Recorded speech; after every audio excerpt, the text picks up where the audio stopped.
Labrīt, priecājos jūs visus redzēt. Un liels prieks ir par to, ka jūs patiešām esat ļoti čakli un arī tagad, kad tuvojas pavasaris, jūs vēl aizvien tik cītīgi nākt un apmeklējat. Un šodien es jums pastāstīšu par elpošanu. Tā lekcijas gaitā jums būs iespējas uzzināt, no kā sastāv mūsu elpošanas sistēma, jo tikai tad, ja mēs paši izprotam, kā ir uzbūvēts mūsu ķermenis un kā viņš darbojas, tikai tad mēs spējam arī parūpēties par savu veselību.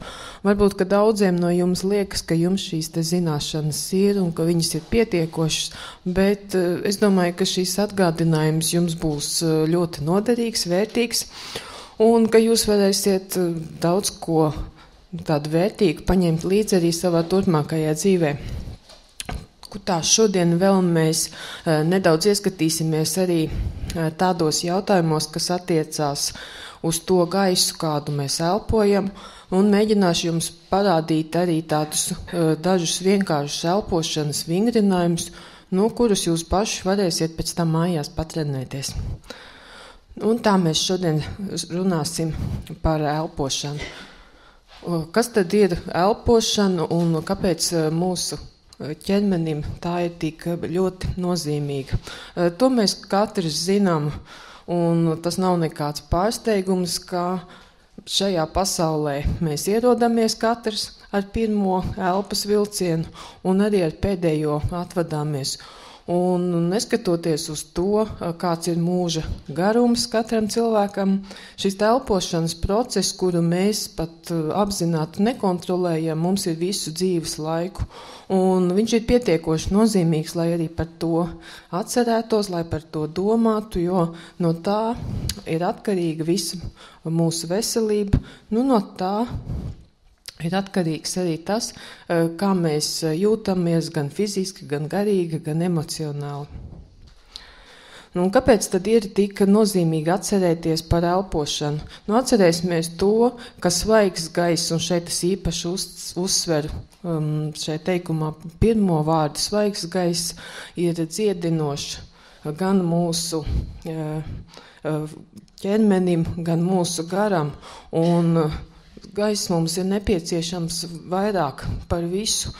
Arī tad, ja cilvēks jūtas slims, ja viņš ikdienā lieto daudz medikamentus, atcerēsimies to, ka gaiss ir nepieciešams daudz vairāk kā jebkura no minētajām zālēm. Un kā tad notiek elpošanas process? Elpošanas process mums sākās plaušās. Tad, kad mēs ar elpas vilcienu uzņemam savu kārtējo gaisa devu, tad tur sarkanie asins ķermenīši satver skābekļu šūnas un tās tālāk vada pa visiem orgāniem. Te jūs varat attēlā palūkoties uz šīm te sarkanajām asins šūnām, un šie te mazie sarkanie asins ķermenīši, kas mūsu organismā atrodas ļoti daudz, visu laiku ir cītīgi strādnieki. Viņi to vien dara, kā nepārtraukti cirkulē mūsu organismā, lai pārnēsātu skābekli un pēc tam audos piesaistītu ogļuskābo gāzi un to aiznest atpakaļ uz plaušām. Un šīs te mazās šūnas, kas mūsu organismā atrodas tik ļoti lielā daudzumā, to dara visu laiku, un mēs to nejūtam, mēs to nezinām, bet tādā veidā mēs tiekam uzturēti pie dzīvības. Ne tikai plaušām ir vajadzīgs skābeklis, skābeklis ir vajadzīgs katrai mūsu ķermeņa šūnai, un šīs te sarkanās asins šūnas piesaista skābekli, iznēsā to, un viņas veic tādu interesantu ceļojumu, un ir apmēram izpētīts, ka 60 sekundžu, jeb 1 minūtes laikā šī te viena sarkanā asins šūna spēja piesaistīt skābekli, aiznest to uz organisma audiem, un šajā te laikā viņi paspēja atkal atgriezties plaušās, lai uzņemtu jaunu skābekļa devu, un asins ritē mums katru sekundi nonāk jaunas šīs te šūnas, Un vidēji dzīves ilgums šīm sarkanajām šūnām ir 120 dienas, un pēc tam viņas atkal atjaunojās. Mēs paši to nejūtam, un mēs nevaram arī to kontrolēt, bet šīs šūnas nepārtrauktā riņķošanā un darbībā ir tās, kas apgādā mūsu organismu ar nepieciešamo skābekli, lai tas varētu eksistēt. Tagad pieminēšu tādus dažus interesantus faktus par elpošanu. Ir izpētīts, tas, protams, ir, jāsaka tāds ļoti vidējs skaitlis, ka vidējais ieelpas skaits dzīves laikā ir 500 miljoni. Protams, likumsakarīgi tikpat daudz seko arī izelpas. Ja kādreiz mācīt par to, ka izelpa ir tāds pasīvs process, tad lekcijas laikā, tad, kad es jums stāstīšu par elpošanas muskuļiem, jums būs iespēja pārliecināties, ka cilvēka organismā izelpas laikā darbojas citi elpošanas muskuļi, un izelpa ir tikpat nozīmīga kā ieelpa. Vidēji minūtē cilvēks elpo no 12 līdz 15 reizēm, un ja tā būtu jāprēķina tā gaisa masa, ko cilvēks uzņem savās plaušās, tad tie ir apmēram 15 kg. Tātad, ja mēs zinām, ka gaisa masa ir, kā mēs zinām, ļoti viegli, tad mēs varam iedomāties tikai to milzīgo gaisa daudzumu, kas cirkulē pa mūsu elpošanas orgāniem. Ir arī tādi interesanti fakti, cik ilgi mēs varētu veikt tādu elpas aizturi. Tad man izdevās internetā atrast tādu faktu, ka vislielākais rekords piemīt kādam nirējam, kuram izdevās aizturēt elpošanu uz 22 minūtēm un 22 sekundēm. Tas, protams, ir tāds pārsteidzošs fakts, bet tiem, kuri nav trenējušies, es uzreiz neieteiktu to darīt. Kas tad regulē mūsu elpošanu? Diezgan bieži mums liekas tā, ka mēs paši esam tie, kas regulē to, kādas ir mūsu elpošanas kustības. Ja mēs gribam ievilkt elpu dziļāk, tad mēs to darām. Ja mēs gribam elpot tā seklāk, virspusējāk un ātrāk, mēs varam zināmā mērā kontrolēt arī to. Bet atcerēsimies to, ka elpošanas regulācija nav pilnībā pakļauta mūsu gribai, jo cilvēks ir tik gudri iekārtots, ka mūsu smadzenēs, tajā smadzeņu daļā, ko sauc par iegaranajām smadzenēm, atrodas elpošanas centrs. Un šis te elpošanas centrs regulāri sūta impulsus uz elpošanas muskuļiem, un tādā veidā nosaka to, ka elpošana norit nepārtraukti. Un patiesībā mēs varam tikai slavēt savu debesu Tēvu par to, ka šis te mehānisms ir tāds mūsu organismā ielikts, jo tad, kad mēs esam naktī iemiguši, mums nav jāmostas augšā no tā, ka mēs varam nobīties, jo esam aizmirsuši elpot. Un šis te elpošanas centrs ir tas, kas visu laiku nosaka šos te elpošanas procesus. Un tiem darbojoties, mūsu organisms var tā ļoti labi funkcionēt. Tālāk drusciņi pastāstīšu jums arī par elpošanas procesu.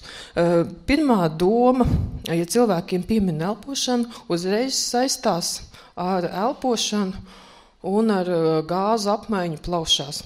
Un sanāk, ka mēs aizmirstam par to, ka mūsu elpošanas sistēma sastāv arī no augšējiem elpošanas ceļiem, un tiem ir tikpat liela nozīme. Kāpēc? Tāpēc, ka mēs gaisu ievelkam elpošanas ceļos ar degunu, un izrādās, ka arī šiem te augšējiem elpošanas ceļiem ir tikpat svarīga nozīme kā tiem, kuri atrodas dziļāk. Kas notiek? Tad, kad mēs ievelkam gaisu degunā, tad tur gaiss tiek mehāniski attīrīts.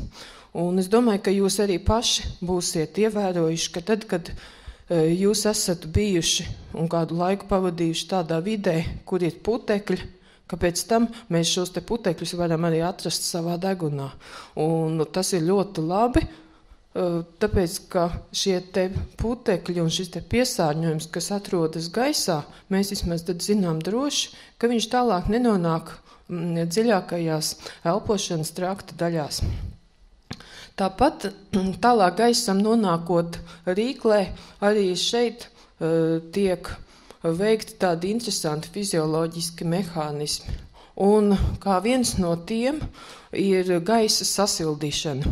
Tad, kad mēs izejam ziemā ārā lielā salā, tad mums nav jāuztraucas par to, kam tiks nodarīts pāri mūsu elpošanas orgāniem, tāpēc kā ārā ir augsts gaiss.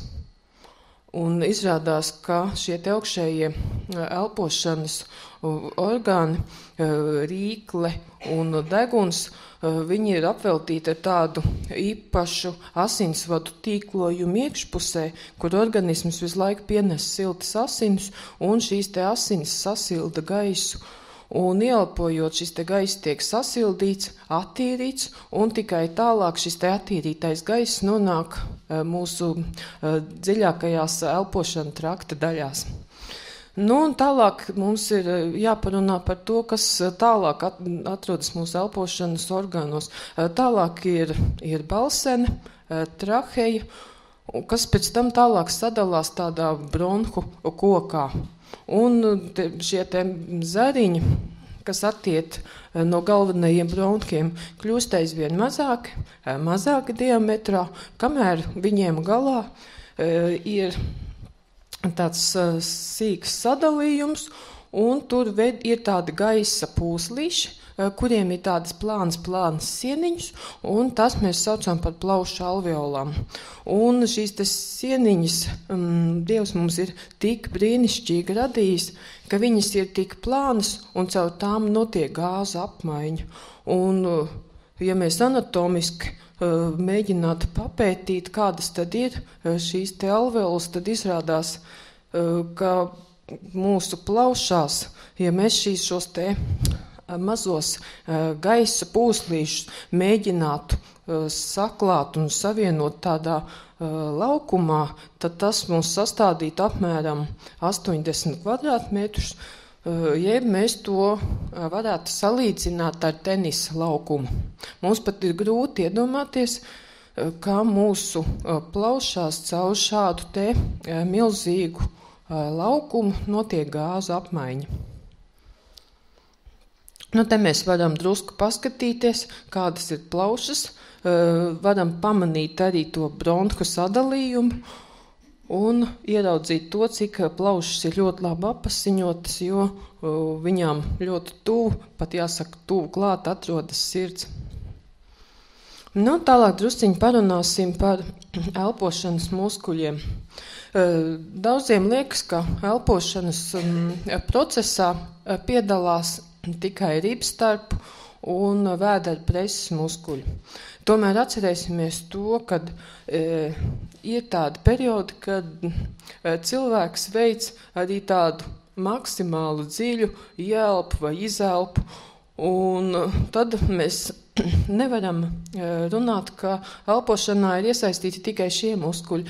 Tad mums ir jāpiemina, ka elpošanā piedalās arī kakla muskuļi, pleca, muguras virsējie muskuļi, vēderpreses muskuļi un tāds ļoti svarīgs muskulis, par kuru mēs aizmirstam, tā ir diafragma. Nu, diafragma tas ir tas šķērs svītrotais muskulis, kas anatomiski nodala krušu kurvi no vēdera dobuma orgāniem. Bet diafragmai ir ļoti liela nozīme elpošanā. Nu, te mēs varam paskatīties vienā pusē, tātad pa labi no jums pārsvarā ir iezīmēti tie muskuļi, kuri darbojas izelpas fāzē. Un, ja jūs skatāties šajā attēlā, tā kreisajā pusē ir tie muskuļi, kas vairāk darbojas un tiek nodarbināti ielpas laikā.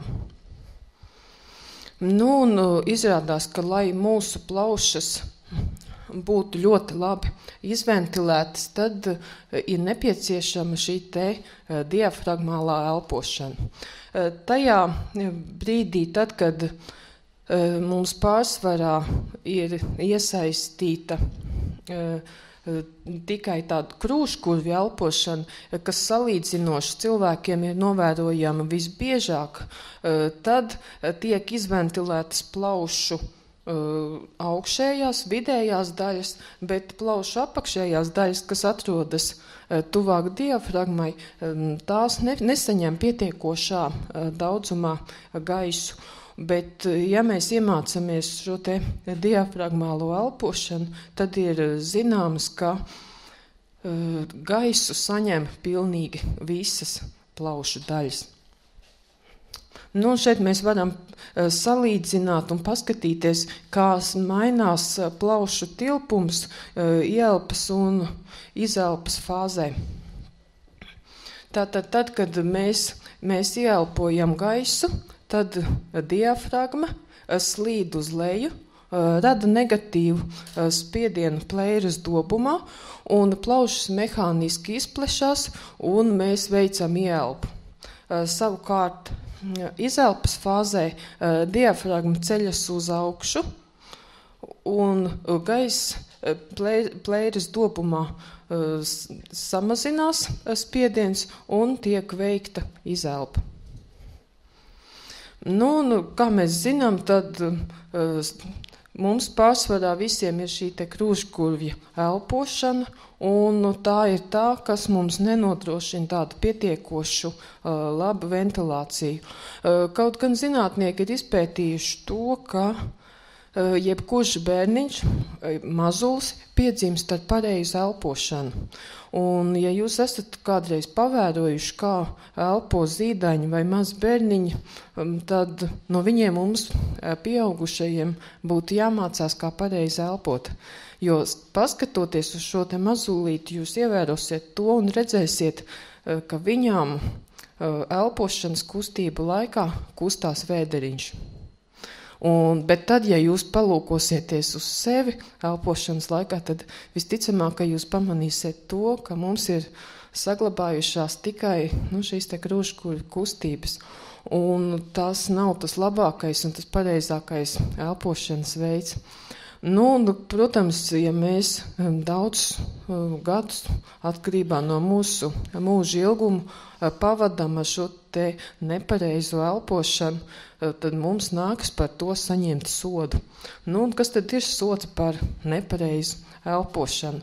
Nepilnvērtīgi notiek dažādi vielmaiņas procesi, jo visos vielmaiņas procesos, kas mūsu organismā noris, ir nepieciešama skābekļa klātbūtne. Un tā kā mums ir tāds hronisks skābekļa bats, tad visi šie te procesi ir novājināti. Un tā rezultātā var novērot arī daudzas slimības. Mums rodas nogurums, nespēks, anēmija, depresija, un diezgan bieži pat ir neskaidrs, kāpēc mūs ir pārņēmušas šādas vainas, un reti, kad mēs domājam, vai mums ienāk prātā tas, ka mūsu nepilnvērtīgās elpošanas dēļ ir radušies visi šādi te traucējumi, kas mums varēja arī nebūt.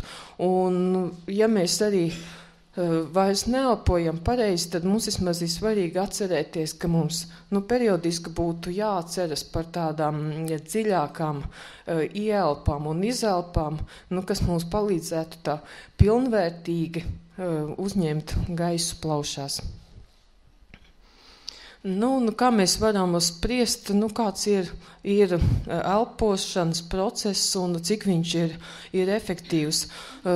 Gadiem ejot izmainās daudz procesi. Mēs to neizjūtam, mēs nevaram arī ar kaut kādiem mērījumiem to noteikt. Mēs nevaram arī ar tādiem objektīviem rādītājiem tos pārbaudīt, bet ir zināms arī tāds fakts, kā ar gadiem samazinās sarkano asiņas ķermenīšu spēja piesaistīt skābekli. Un ir zināms, ka gados vecākiem cilvēkiem šī spēja samazinās par 20%.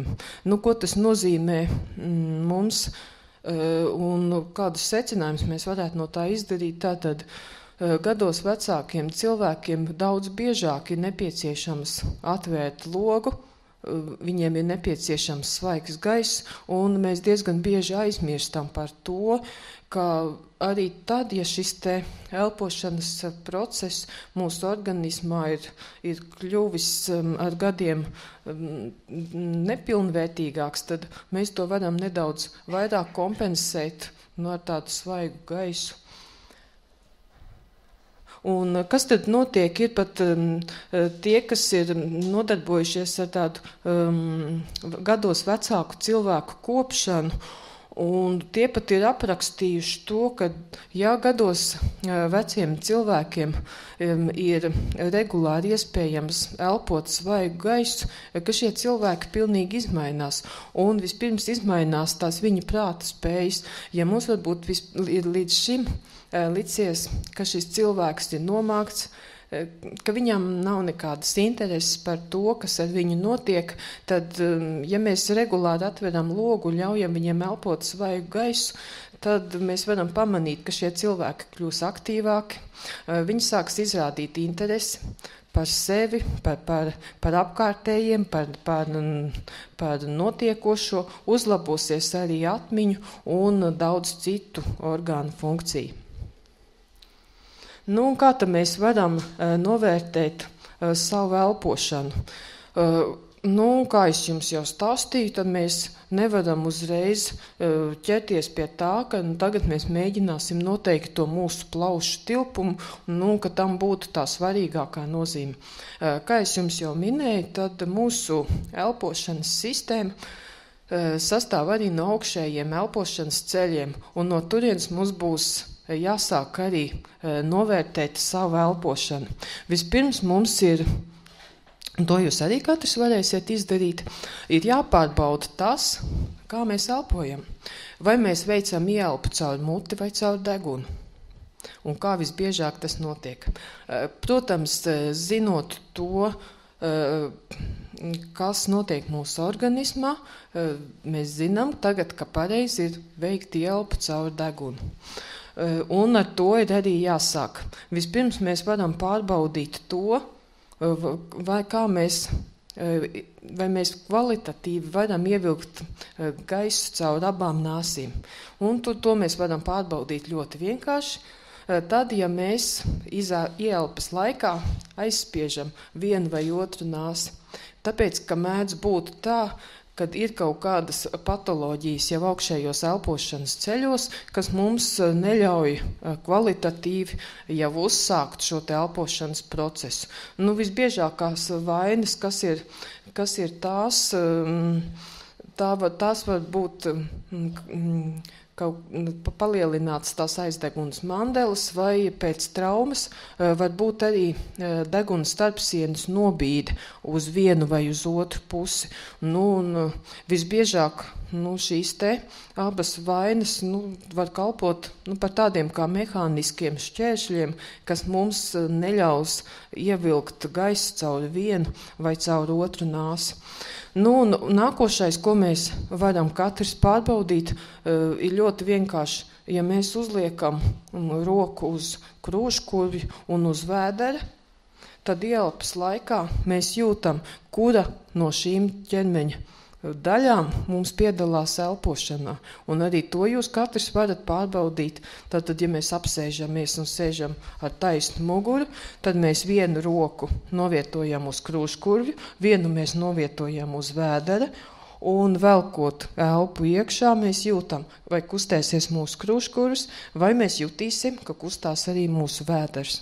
Nu, un lekcijas turpmākajā daļā es jums mēģināšu nedaudz pastāstīt par to gaisu, ko mēs elpojam, kāds ir tas gaisa sastāvs, kāds ir labākais gaiss, kādam jābūt, nedaudz arī par gaisu telpā. Būs arī par to negatīvi lādēto gaisu. Nu tā, te būs, jūs varat iedomāties katrs sevi.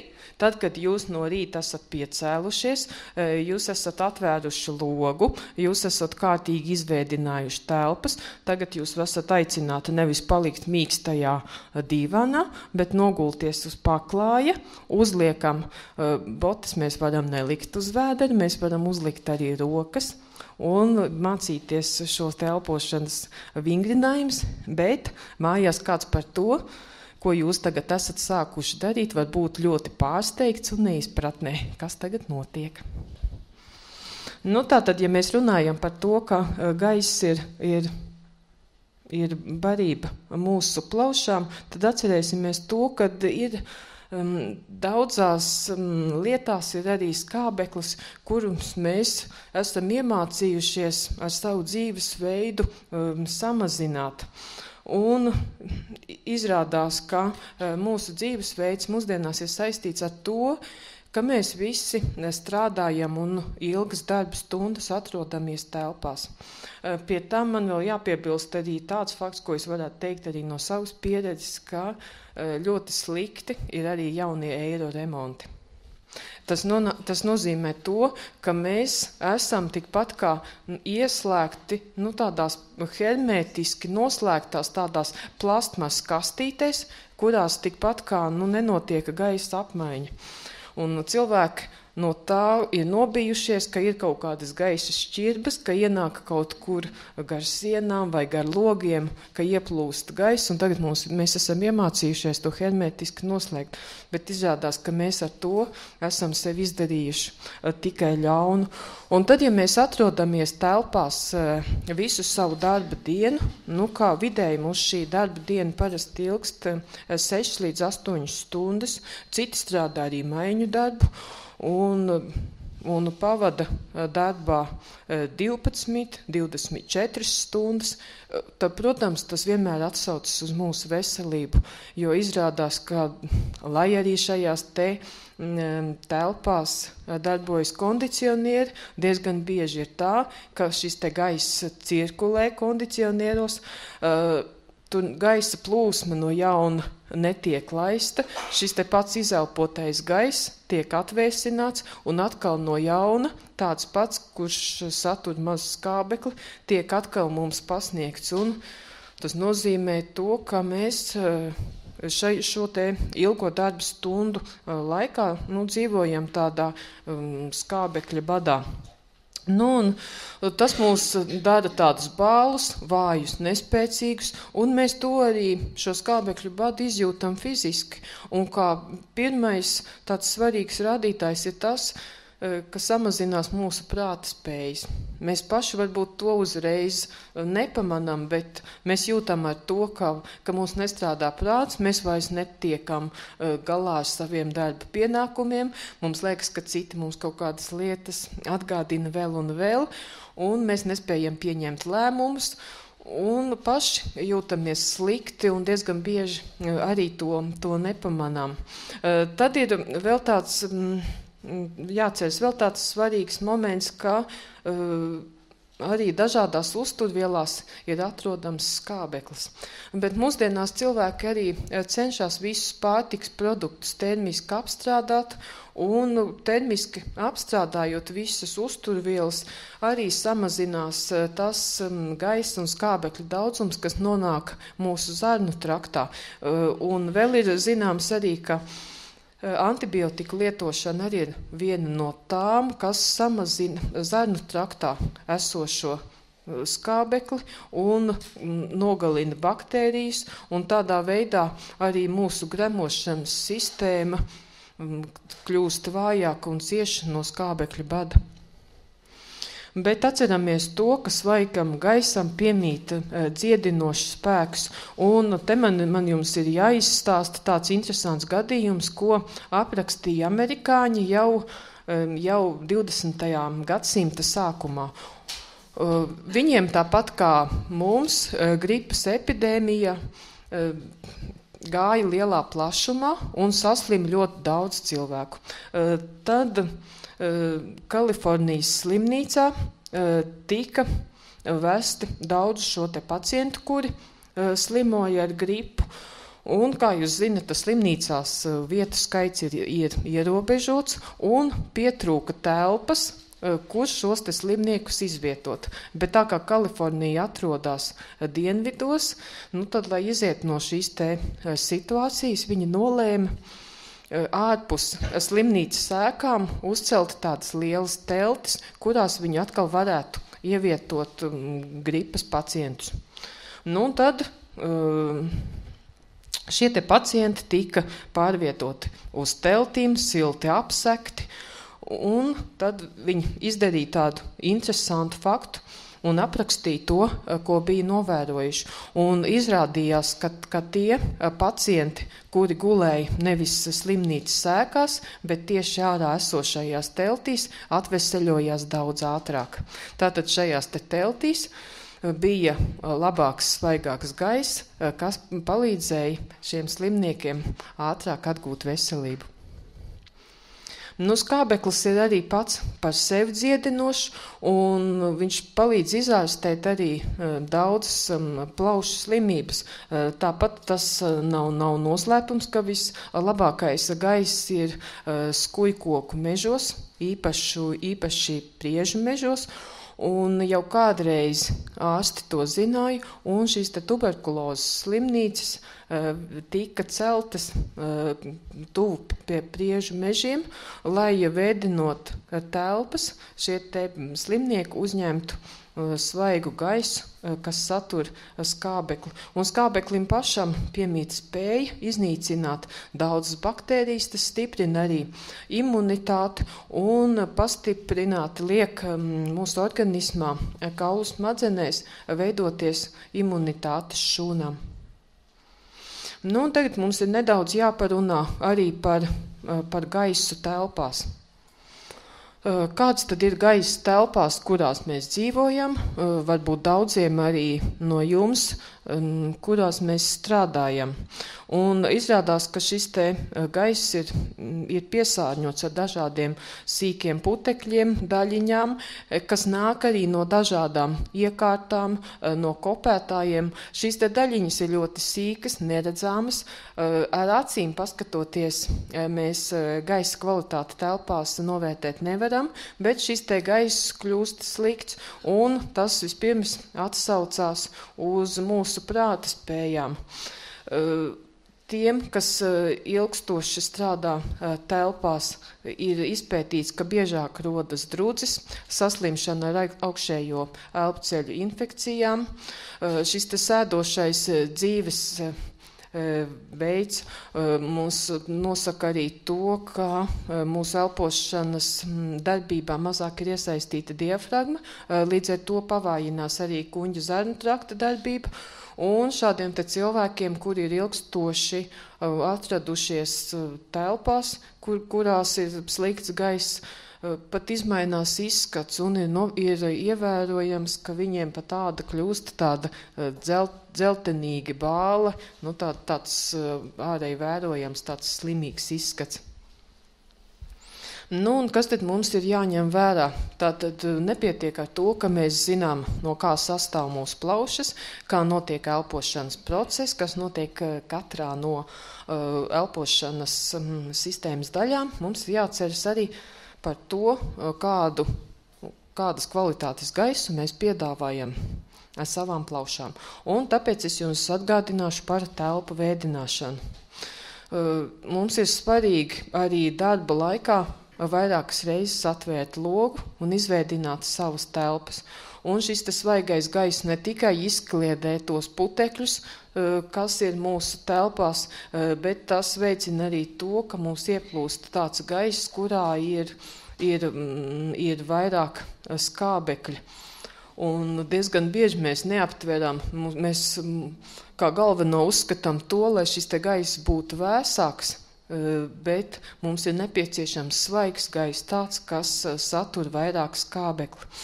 Un ja šis te skābekļa daudzums telpās ir samazināts, tad cilvēki kļūst kūtri, miegaini, sākumā var rasties arī tādas vieglas galvas sāpes, reiboņi, un dažkārt mēs to saistam paši ar tādu fizisku nogurumu, bet atceramies to, ka arī nogurumam ir iemesls, un šis te tiešais iemesls ir skābekļa trūkums organismā. Un ko tad mēs varam darīt?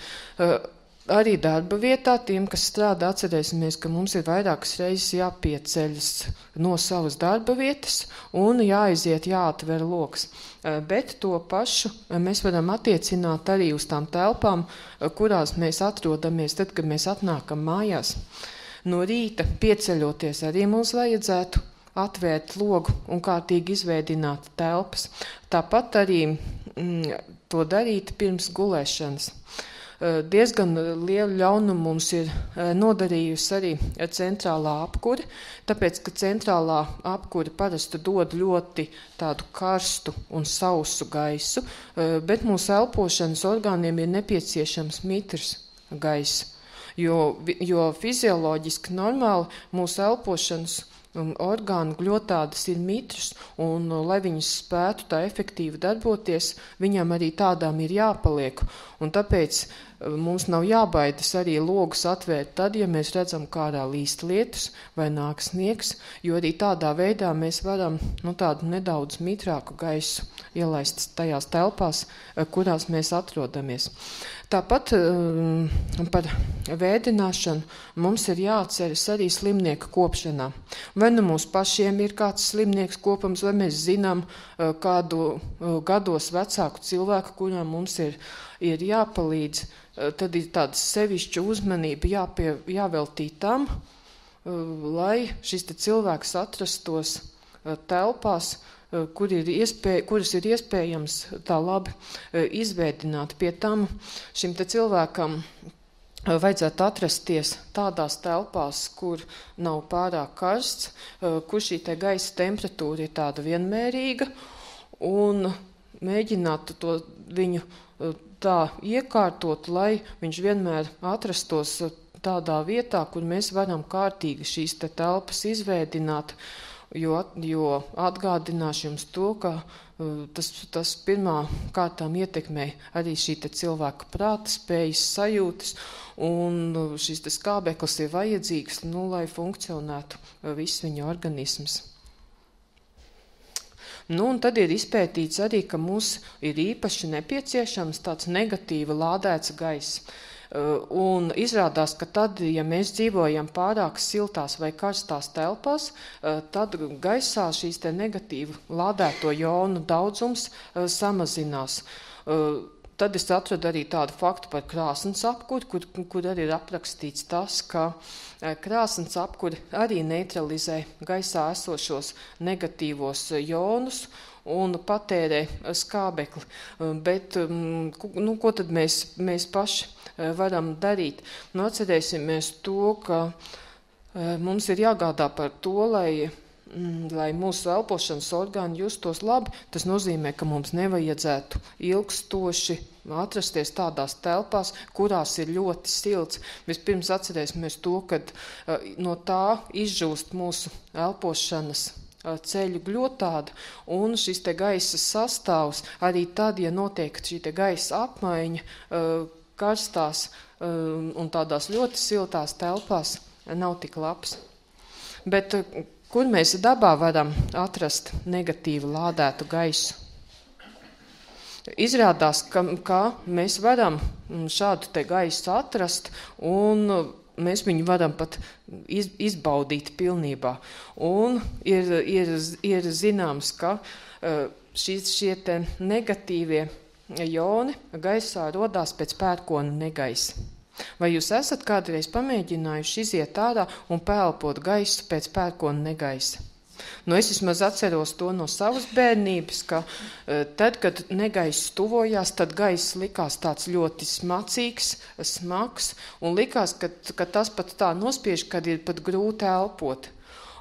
Tad sākās negaiss, un tad, kad negaiss beidzās, tad es atcerējos, ka mamma vienmēr atgādināja, nu tagad vajag iziet ārā, nu tagad ir ļoti labs gaiss. Un it kā nevar just nekādu smaržu, ne kaut kādu izmaiņu, bet šis gaiss patiešām arī ir savādāks. Un izrādās, ka šīs te izlādes, kas negaisa laikā notiek gaisā, sašķeļ šīs te skābekļu molekulas tā, ka tur veidojās šie te negatīvi lādētie joni, un mūsu organismam viņi ir ļoti nepieciešami, un mēs pat ar saviem elpošanas orgāniem varam viņus uztvert. Nu, izrādās, ka šādu te labu, negatīvi lādētu gaisu mēs varam dabā atrast arī daudzās citās vietās. Un arī tad, ja mēs zinām, ka visur ir gaisa piesārņojums, un mums varbūt liekas, ka mēs nekādīgi šo procesu nespējam ietekmēt, tad izrādās, ka ja mēs esam pie ūdenskrātuvēm, arī tur ir šis te negatīvi lādētais gaiss, ka pie ūdenskritumiem, pie jūrām, pie ezeriem arī ir šie te negatīvi lādētie skābekļa joni, kas piešķīrs tādu gaisam tādas īpaši vērtīgas īpašības, un mēs pat ar saviem elpošanas orgāniem to varēsim sajust. Tāpat arī negatīvo jonu avots dabā ir zaļie augi. Un tāpēc tad, ja mēs jūtamies noguruši no tā, ka varbūt esam visu savu darba nedēļu pavadījuši telpās, kur mums ir bijis slikts gaiss, kur mēs esam atradušies šajās te termiski noslēgtajās plasmasainajās telpās, tad, lai mēs varētu sajusties labi, mums ir nepieciešams doties kaut kur dabā. Jo visur, tur, kur ir zaļie augi, mēs varēsim sajust patiešām tādu labas kvalitātes gaisu. Un tāpēc ir ieteicams arī nedaudz no zaļajiem augiem arī turēt mājās savās istabās, jo šie te zaļie augi tomēr spēj nelielā mērā uzlabot gaisa sastāvu. Nu, un kā es jums jau iepriekš minēju, tad īpaši gaisu spēja izmainīt skuju koki. Es domāju, ka ik viens no jums ir mēģinājis pastaigāties skuju koku mežos, un mēs pilnīgi jūtam, kāda ir tā starpība, kad mēs ieejam šādā te mežā. Jo ir izpētīts, ka šie te koki spēja piesātināt gaisu ar negatīvi lādētajiem skābekļu joniem.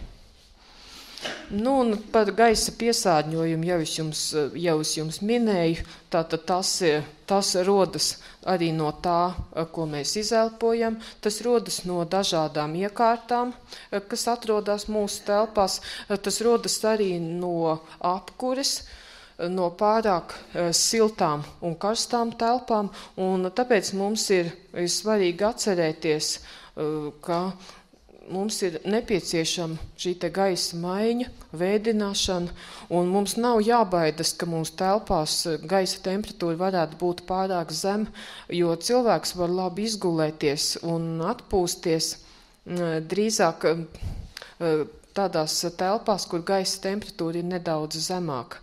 Bet karstumā mēs jutīsimies pamostoties vēl vairāk saguruši un pat pēc vairākām nogulētām stundām mēs nespēsim sajust to, ka esam tā pilnvērtīgi atpūtušies. Nu, un tad ir tāds ieteikums jūties labi. Ja mēs esam ilgu laiku pavadījuši telpās, kuras ir bijušas varbūt karstas, sakurinātas, kur mēs neesam atvēruši logu. Daudzas ir tādas, kurās mēs nemaz nevaram logus atvērt, un jūtam, ka mums ir galvas sāpes, reiboņi, ka mēs vairs nespējam tikt galā ar saviem pienākumiem, ko mums darīt tajā brīdī.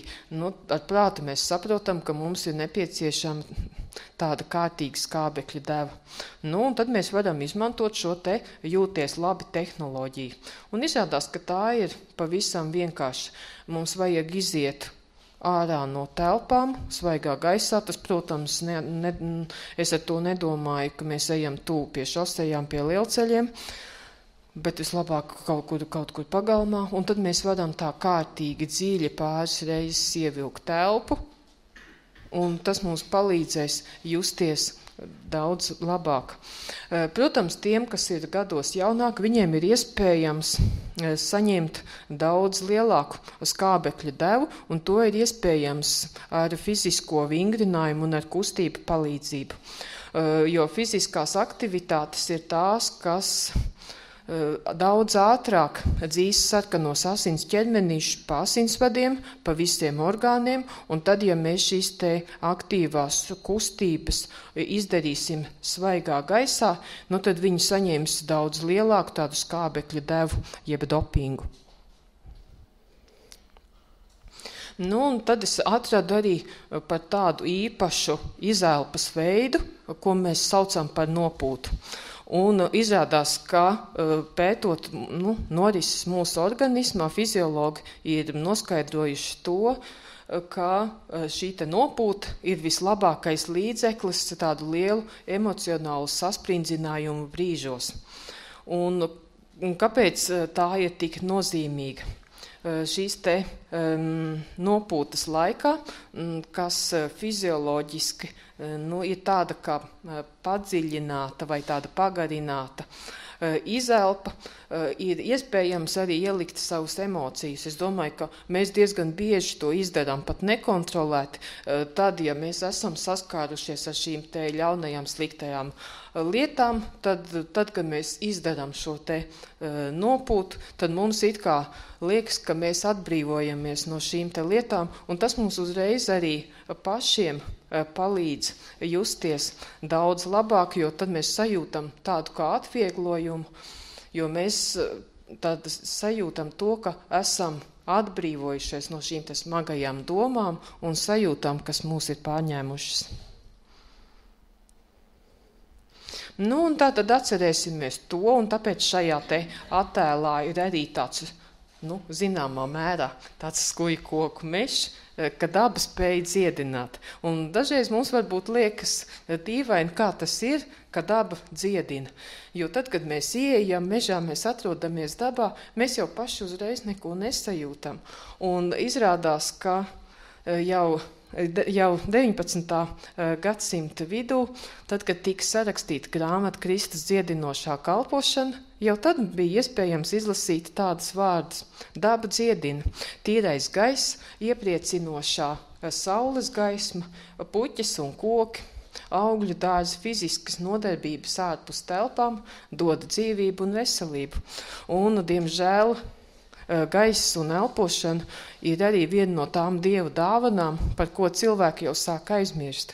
Mēs jau aizmirstam to, ka gaiss un skābeklis ir tas, kas mūs uztur dzīvību. Un kamēr vien mēs elpojam, mēs varam pateikties debesu Tēvam, ka mums ir gaiss, un kā šo te svaigo gaisu tiek dziedinātas gan mūsu fiziskās, gan garīgās kaitas. Un tāpēc es jums novēlu tagad, kad laiks kļūst siltāks, ka jūs paši būsiet kustīgāki, aktīvāki. Vislabākais gaiss ir agri no rīta, un tātad modīsimies agri no rīta, celsimies, būsim aktīvi, kustīgi, uzsāksim šo te pavasari ar tādu jaunu iedvesmu un dosimies no rīta agrās pastaigās, tāpēc, kad ir izpētīts tas, ka diennakts laikā tas gaisa piesārņojums, kas ir bijis pa dienu un vakarā, tas nakts laikā ir nomainījies un agri no rīta ir vislabākais gaiss, kad mēs varētu to izbaudīt. Lai debes Tēvs svētī ikvienu, lai tas jūs iedvesmo, stiprina un mudina uz tādām labām un pozitīvām pārmaiņām jūsu dzīvē. Paldies!